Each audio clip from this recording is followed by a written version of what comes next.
I settled into the plush embrace of my couch, the muted glow of the television screen casting an ethereal light upon my surroundings. The storm outside raged with a ferocity that was both awe-inspiring and unsettling.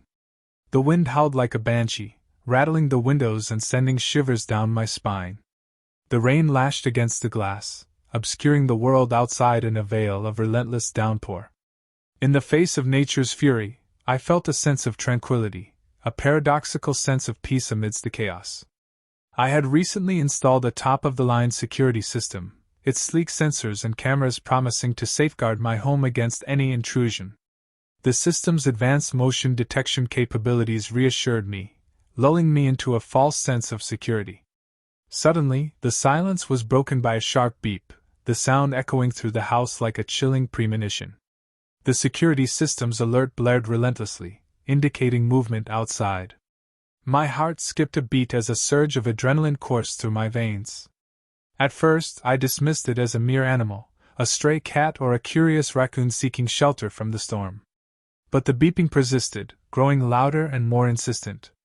Curiosity, mingled with a twinge of apprehension, got the better of me. I cautiously rose from my seat and made my way towards the front door. As I approached, the beeping reached a fever pitch, its shrillness sending a jolt of panic through me. I hesitated for a moment, my hand hovering over the doorknob. With trembling fingers, I peered through the blinds, squinting through the rain-streaked glass. A solitary figure stood motionless on my doorstep, drenched to the bone. The man's face was obscured by the hood of his jacket, but his eyes seemed to bore into me with an unnerving intensity. My heart pounded in my chest as I reached for my phone and texted my neighbor, the one whose house was adjacent to mine. "Is everything okay?" I typed, my fingers fumbling over the keys. "I'm getting an alert from my security system." Almost immediately, a reply buzzed back, "I'm on vacation in Florida. I won't be back for another week." A chill ran down my spine as I realized the man outside was an imposter. A cold, gnawing fear settled in the pit of my stomach. He was not a harmless animal, or a curious passerby. He was an intruder, a predator lurking in the shadows. I watched in growing horror as the man began to knock on the door, softly at first, then with increasing force. His voice, distorted by the rain, called out my name in a familiar but twisted cadence. It was as if he had somehow intercepted my text message and was mocking me, playing with me like a cat toys with a mouse. Panic surged through me as I realized the full extent of my vulnerability. I had foolishly let down my guard, and now I was trapped in my own home with a dangerous stranger. My mind raced, desperately searching for a way out of this nightmare. I stumbled backwards, retreating into the safety of my bedroom.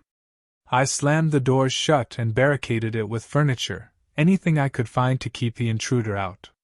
My phone was clutched tightly in my hand, my finger hovering over the emergency dial button. The man's voice grew louder, more desperate, pleading with me to let him in. He rattled the doorknob, his body slamming against the wood with a force that threatened to break it down. The sound of his pleas, once taunting, now turned into a desperate wail, a chilling reminder of the danger I was in. Suddenly, the noise stopped. The silence was deafening, more terrifying than the cacophony of the storm outside. I stood frozen in place, my heart pounding in my chest, my breath coming in shallow gasps. Had he given up? Or was he planning something more sinister? Minutes turned into an eternity as I waited, my senses on high alert. Every creak in the house, every gust of wind, sent a jolt of fear through me. I dared not move, dared not make a sound, lest I give away my hiding place. Finally, I could bear the uncertainty no longer. Slowly, cautiously, I crept towards the window, peeking out through the blinds. The man was gone. Relief washed over me, but it was quickly replaced by a fresh surge of unease. Muddy footprints, a trail of them, led from the front door to my bedroom window. He had been watching me, stalking me, all this time. I called the police, my voice trembling as I recounted the terrifying events of the night. They arrived promptly, searching the house thoroughly but finding no trace of the intruder. The footprints were the only evidence of his presence, a chilling reminder of how close I had come to becoming another victim. The police assured me that they would do everything in their power to find the man, but I couldn't shake the feeling that he was still out there, watching, waiting. The sense of security I had once felt in my home was shattered, replaced by a lingering paranoia that haunted my every waking moment. I couldn't sleep. The images of the intruder's face, his eyes, burned into my memory. I kept seeing him everywhere I went, in the shadows, in the reflections of windows, always watching, always lurking. Days turned into nights as I grappled with the aftermath of that fateful evening. I became withdrawn, afraid to leave my house, afraid to be alone. I installed additional security measures, but it was all just a futile attempt to regain the sense of safety that had been stolen from me.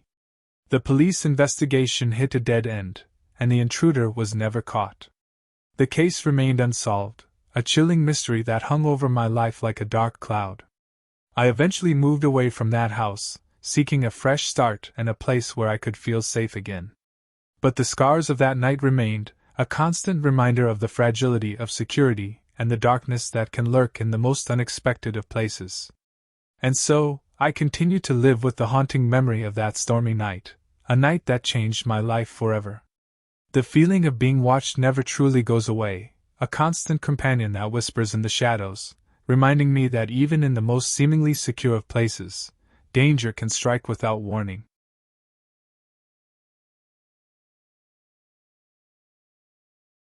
The disconcerting phone call pierced the tranquility of my suburban home, its urgency cutting through the familial chatter like a shard of ice. It was Mr. Jenkins, my elderly neighbor, his voice trembling with uncharacteristic fear. Panic laced his words as he whispered about being followed, his home invaded by an ominous presence he couldn't shake. A chill ran down my spine as I promised to come over immediately, the weight of the situation settling heavily upon me. Minutes later, I pulled up to Mr. Jenkins' modest abode, its facade shrouded in an eerie silence. The porch light, usually a beacon of warmth, was extinguished, casting the house into an ominous darkness. A knot of apprehension tightened in my stomach as I approached the front door, my heart pounding with a mixture of concern and trepidation. "Mr. Jenkins? Are you there?" I called out, my voice echoing unanswered through the empty house. The silence was deafening, amplifying my growing unease. I knocked again, louder this time, but still, there was no response. A sense of dread washed over me as I realized something was terribly wrong. The front door was slightly ajar, as if inviting me into a scene of unspeakable horror. With trembling hands, I pushed the door open, steeling myself for what might lie beyond. The interior of the house was cloaked in darkness, the only illumination coming from a flickering television in the living room. As I stepped inside, the musty scent of decay filled my nostrils, mingled with a faint metallic tang. A cold spot against my skin sent shivers down my spine, as if an unseen presence was watching my every move. Cautiously, I made my way through the house, calling out for Mr. Jenkins, my voice echoing through the empty rooms. The silence was maddening, broken only by the eerie hum of the television. As I ventured deeper into the house, a noise from the basement caught my attention, a faint creak, as if something heavy had shifted. My heart skipped a beat as I slowly descended the creaking stairs, the musty smell growing stronger with each step. At the bottom of the stairs, a dim light emanated from a slightly open door, casting an eerie glow on the surrounding darkness. With a trembling hand, I reached for the doorknob and pushed the door open, my eyes widening in horror at the sight that met me. In the center of the dimly lit basement lay Mr. Jenkins' lifeless body, his eyes wide and staring, a look of sheer terror forever etched upon his face. But it was not the sight of his body that truly sent a wave of nausea through me.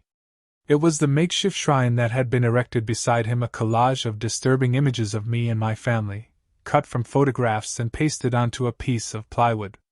The images were crude and distorted, their smiling faces twisted into grotesque caricatures, their eyes replaced with malevolent red dots. A wave of panic washed over me as I realized the true nature of the horror that had unfolded within these walls. Mr. Jenkins had not been followed. He had been murdered. And the killer had been watching me, studying my family, plotting this depraved act in the shadows. I turned to flee, my mind racing, my body propelled by sheer instinct. But as I reached the stairs, a hand clamped down on my shoulder, its grip like a vice. I spun around, my heart pounding in my chest, and came face to face with a masked figure, its eyes hidden behind a black ski mask. Terror consumed me as the figure pulled me back into the basement, slamming the doors shut and plunging us into darkness. I struggled against my captor's grip, but my efforts were futile. The figure was inhumanly strong, its grip unyielding. With a swift, practiced motion, the figure bound my hands and feet, tying me to a chair in the center of the basement. As my eyes adjusted to the dimness, I realized that the walls were covered in more of those disturbing images, each one a chilling reminder of the killer's twisted obsession with me. Panic surged through me as the masked figure loomed over me, its head tilted slightly, as if studying me with a perverse curiosity. Slowly, the figure reached up and removed its mask, revealing the face of my neighbor, Mrs. Thompson, a seemingly ordinary woman who had always been kind and friendly. But the face I saw now was contorted with madness, her eyes burning with an unholy fire. A twisted smile spread across her lips as she spoke in a voice that sent shivers down my spine. "I've been watching you, my name," she hissed, her words dripping with venom. "I know everything about you, your family, your friends. I know your deepest fears, your most secret desires." Her eyes narrowed, and her voice dropped to a menacing whisper. "And I'm going to make you suffer." I struggled against my bonds, desperate to break free from her grasp, but it was no use. Mrs. Thompson was enjoying her power over me, reveling in my terror. She reached for a nearby knife, its blade glinting ominously in the dim light. I closed my eyes, bracing myself for the inevitable. But instead of feeling the sharp sting of the blade, I heard the sound of a door slamming open and footsteps rushing down the stairs. "Police! Drop the weapon!" a voice boomed through the basement. Mrs. Thompson hesitated for a moment, her eyes flickering towards the stairs. Then, with a guttural growl, she lunged at me, the knife raised high above her head. But she was too slow. A police officer tackled her from behind, pinning her to the ground and disarming her. I watched in disbelief as Mrs. Thompson was led away in handcuffs, her twisted obsession shattered by the arrival of the police. In the aftermath of the nightmare, I struggled to come to terms with what had happened. The seemingly ordinary woman I had known as a neighbor had turned out to be a monster, capable of unspeakable evil. The trauma of that night left an indelible scar on my psyche, forever altering my perception of the world around me. I could no longer look at my neighborhood in the same way. The friendly faces of my neighbors now seemed tainted, their smiles replaced by the chilling memory of Mrs. Thompson's twisted grin. The sense of safety and security I had once felt in my home was shattered, replaced by a lingering fear that the darkness could strike again at any moment. The police investigation revealed the full extent of Mrs. Thompson's obsession with me. She had been stalking my family for months, gathering information, studying our habits, and planning her attack. Her makeshift shrine in Mr. Jenkins' basement was a testament to her deranged fixation, a chilling reminder of the depths to which she had fallen. In the end, Mrs. Thompson was found guilty of murder and sentenced to life in prison. But the damage she had inflicted could never be fully undone. The trauma of that night would forever haunt me and my family, a grim reminder of the darkness that can lurk beneath the surface of everyday life.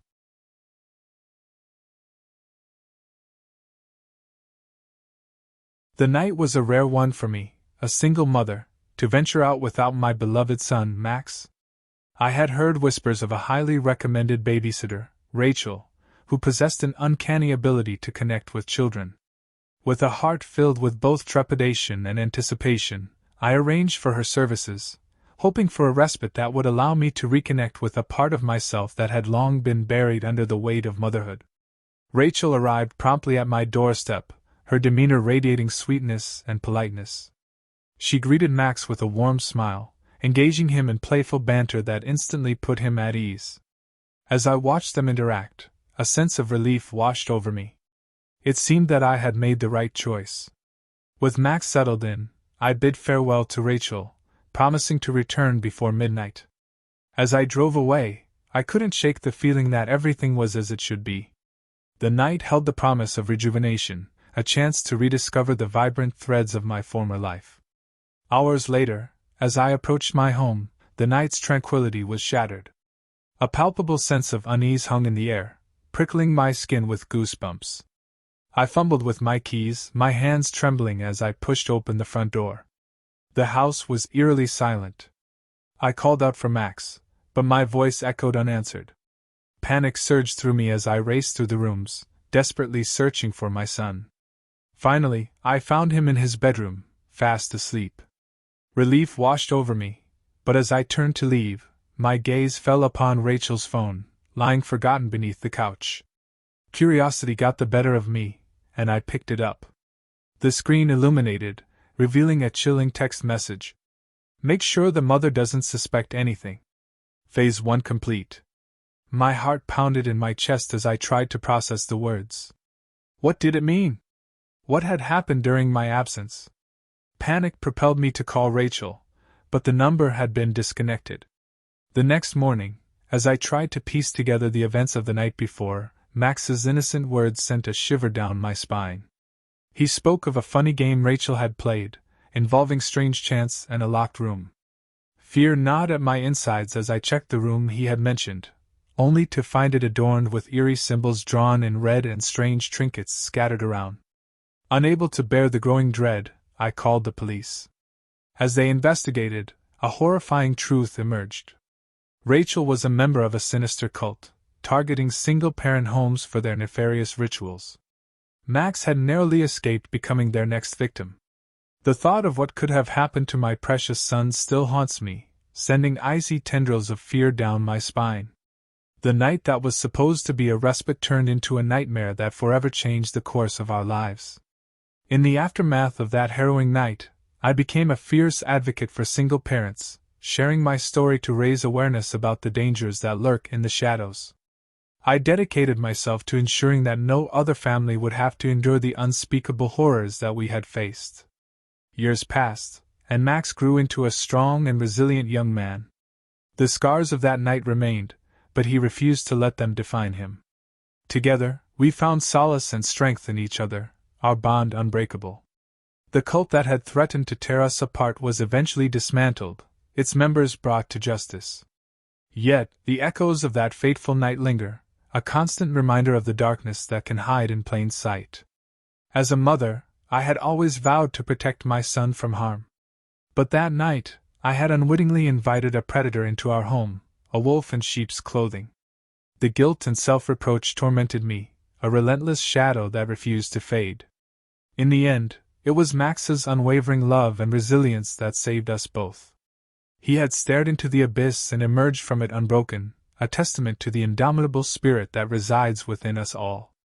And so, I continue to share our story, not only as a warning but as a beacon of hope. For even in the darkest of nights, the bonds of family can illuminate the path forward, guiding us towards a place where healing and redemption can begin.